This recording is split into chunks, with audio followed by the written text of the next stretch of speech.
사랑하는 언니에게. 안녕? 오랜만에 편지 쓰는 포셔야. 요즘 세상 돌아가는 일들이 참 안타까운 일이 많아서 내게도 알려주고 싶어서 편지를 써. 첫 번째, 자녀 2명 야산서 살해한 친부에 대한 기사를 봤어. 친부가 자녀 2명을 야산에서 살해한 사건이 있었는데 그 이유가 70대 모친과 사이가 안 좋아서였다고 해. 정말 기가 막힌 일이야. 부모가 자식을 살해하다니 상상도 할 수 없는 일인 것 같아. 이 사건으로 인해 또 한 가족이 비극에 빠졌고 우리 사회에도 큰 충격을 안겨주었다고 생각해. 두 번째, 연인 아들 학폭 피해에 분노한 50대 골프채로 가해 학생 찾아가에 대한 기사도 봤어. 연인 아들의 학폭 피해에 분노한 50대 남성이 골프채로 가해 학생을 찾아가 폭행한 사건이 있었어. 이 사건은 학폭 피해에 대한 사회적 공분을 다시 한번 일으켰다고 생각해.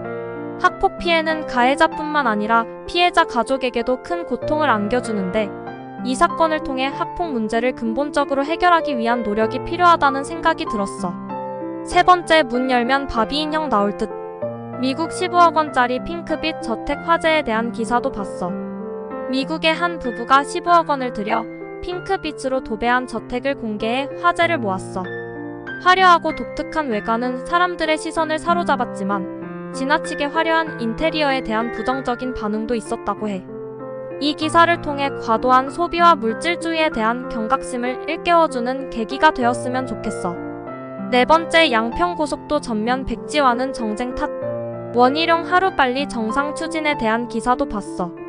양평고속도 건설 사업이 전면 백지화될 위기에 처했는데 이로 인해 지역 주민들이 반발하고 있다고 해. 원희룡 국토교통부 장관은 하루빨리 정상 추진하겠다고 밝혔지만 여전히 지역 주민들의 반발은 거세지고 있는 상황이라고 해.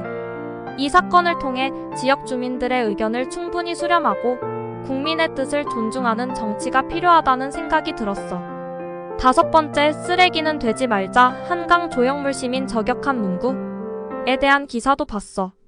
한강에 설치된 조형물의 쓰레기는 되지 말자라는 문구가 적혀 있어 논란이 되고 있다고 해. 일부 시민들은 이 문구가 시민들을 비하하는 것이라며 반발하고 있다고 해. 이 사건을 통해 표현의 자유와 공공성 사이의 균형을 어떻게 맞출 것인지에 대한 고민이 필요하다는 생각이 들었어. 요즘 세상은 참 복잡하고 어려운 것 같아. 하루하루 뉴스를 보면 마음이 아픈 일들이 참 많아. 언니도 세상 돌아가는 일들에 관심을 가지고 나와 함께 고민해 주었으면 좋겠어. 그럼 언니 잘 지내고 있어. 사랑하는 동생 포셔 올림.